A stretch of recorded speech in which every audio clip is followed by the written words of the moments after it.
How do we change people's minds? How do we change people's behaviors and habits for the better?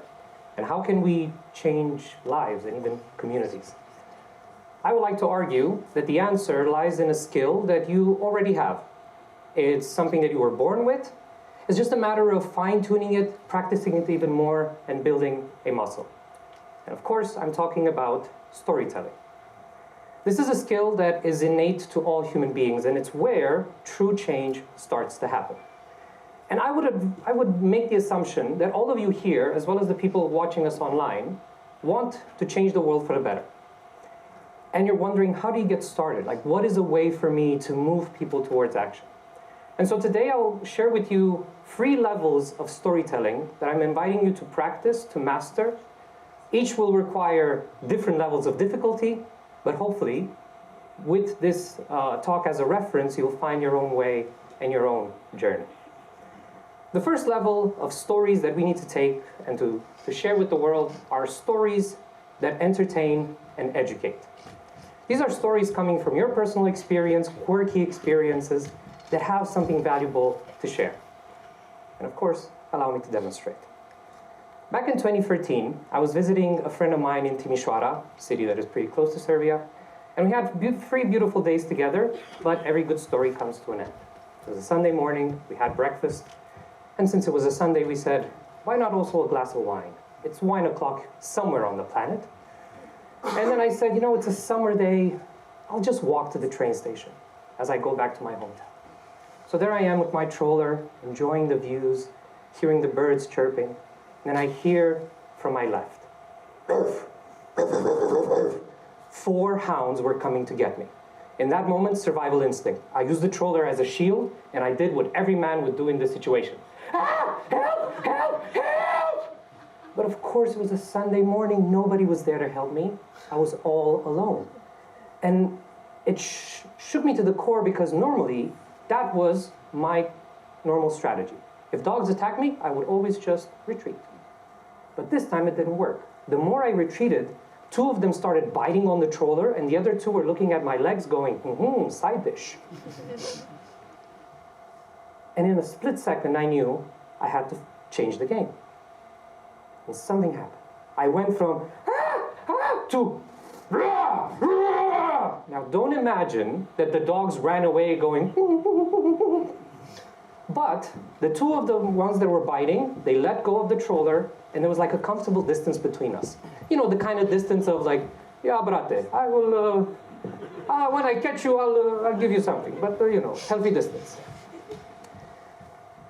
So, okay, I'm out of danger, but I still want to reach my training time because I was a student back then. I couldn't afford to buy a different ticket.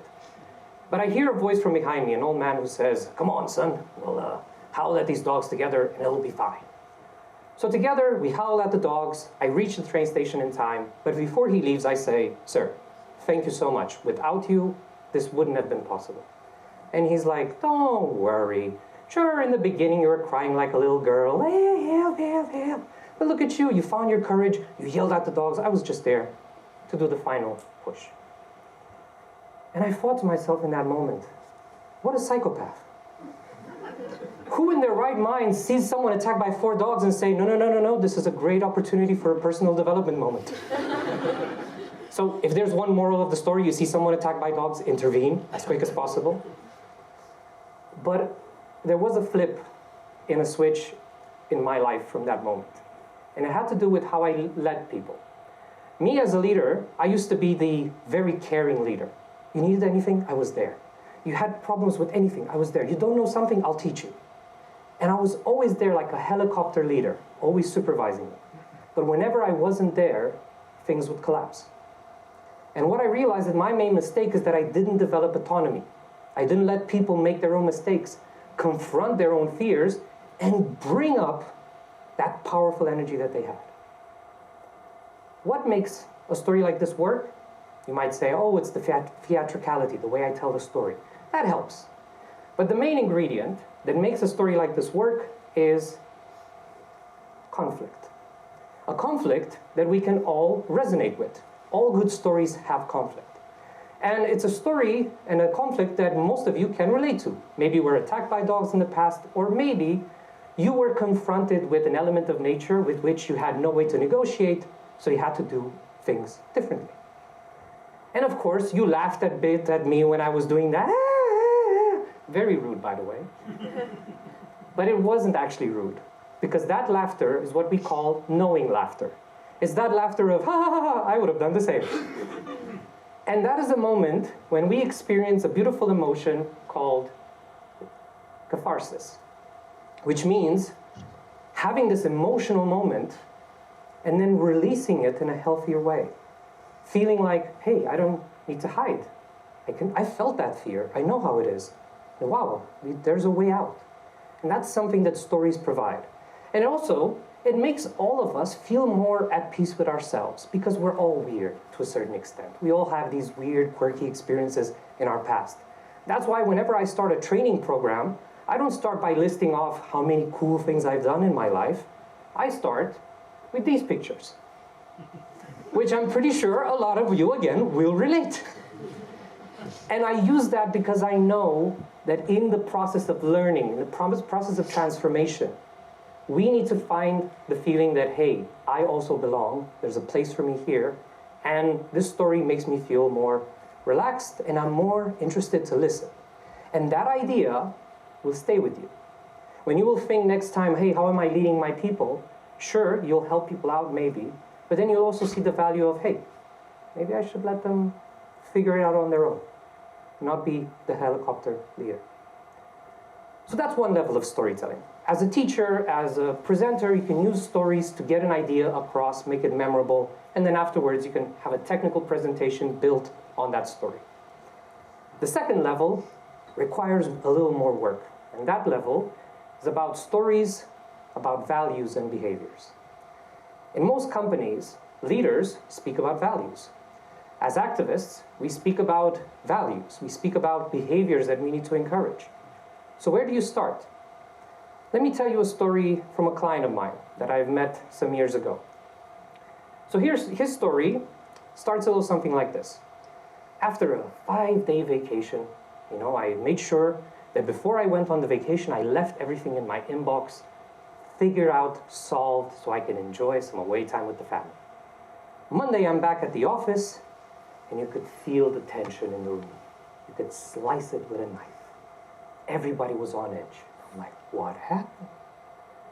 He didn't even get the chance to go to his laptop, that immediately his boss said, you, my office, now. So he goes in there thinking, what the hell happened? And he tells him like this. So at the end of the month, we had a deadline to update all of our contracts, because otherwise we're passable for a 350,000 euro fine. Did you get the memo?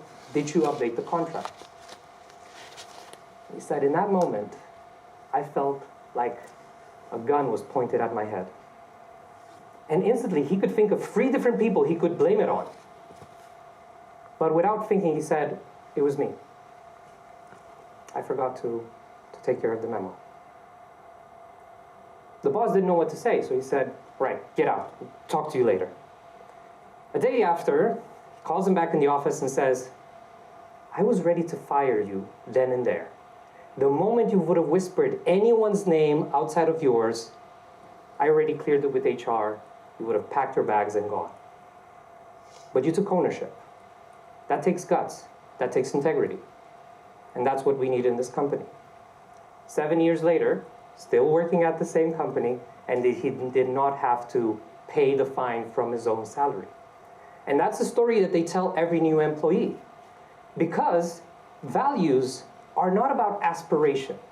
Values are about when the going gets tough, do you have the guts to follow your values? It's easy to profess them when things are easy. It's tougher when there are things on the line. And so they say in the very beginning, integrity is key for the work we do, both for our clients, but also for our careers. How much do you think you can go through life just by wiggling things around? You have to stay true to your values. And so in order for us to create real lasting movements, what we need is to live those values.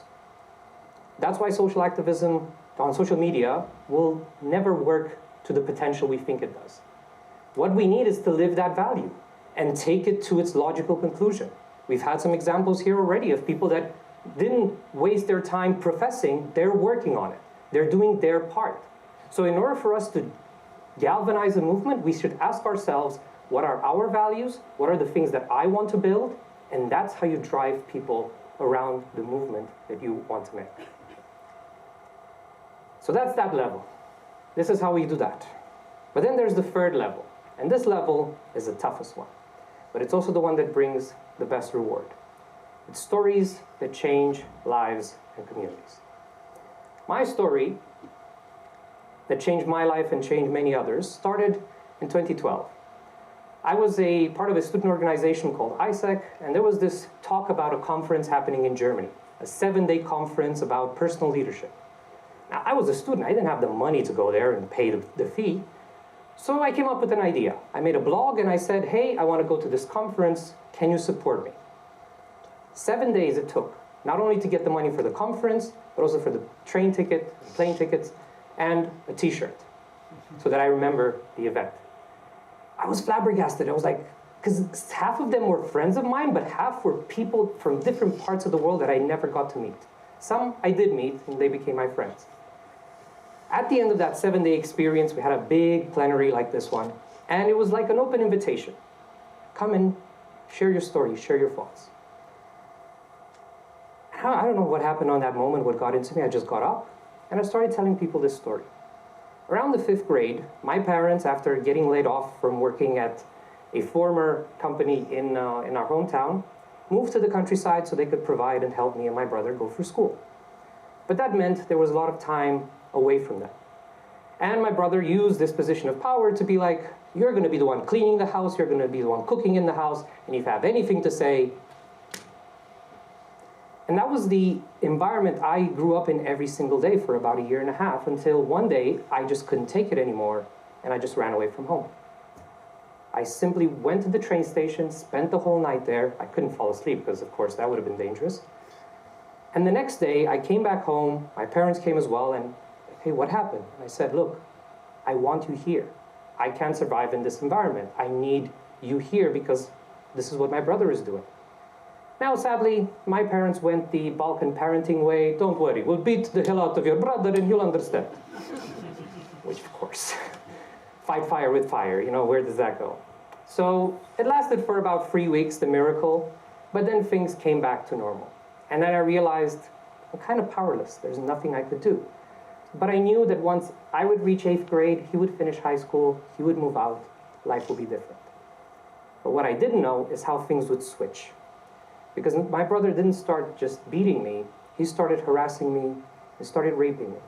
And for about 1.5 years, this was kind of a Russian roulette. Will it happen again today? Will it happen today again? Will it happen today again? And that was the thing that kept me going. I had that moment. I'll finish 8th grade and I will transform my life. That puts that picture from high school in a bit of a different context, right? And after that, I've never shared that story with anyone. That was just me, and I held it on. But I said it to that group of people. And right when I stopped sharing the story, instantly I felt this huge shame, like, oh my God, I'm gonna have to bury myself somewhere or retreat to the woods. But what I got was not just a standing ovation. I got a lot of people coming and hugging me and telling me, I know how you feel, you're not alone in this. And there was one person, and then 2 people, and then 3 people, 5, 10, almost 20 people coming and saying, I have a similar story. And to my surprise, also the European statistics confirm it. 1 out of 5 adults have had at least one traumatic experience in childhood. That means that even here in this room, if you're not one of those people, you're probably sitting to one of them, next to one of them. And so when we tell our story and we come out to the world, we don't want pity, we don't want validation. What we just want is to feel at peace with this story. The fact that we're here, the fact that we can tell our story and live normal in society is already a huge accomplishment, right? In fact, if you look at most of the statistics of people that are dealing with substance abuse, it's mostly connected or at least correlated with experiences like these. So if you have someone like that, don't fall into the mistake of, oh, but you should talk to a therapist. Or like, oh, but have you forgiven your brother? Which is, again, one of the dumbest questions I've ever heard. What does that have to do with anything? I'm here. I'm telling my story. It means I can move on. But not only that, this serves not just this community of people, it serves us all. Because even if we didn't have that experience, adult life will bring us enough. We will fall in love and get heartbroken. We will lose people that we love.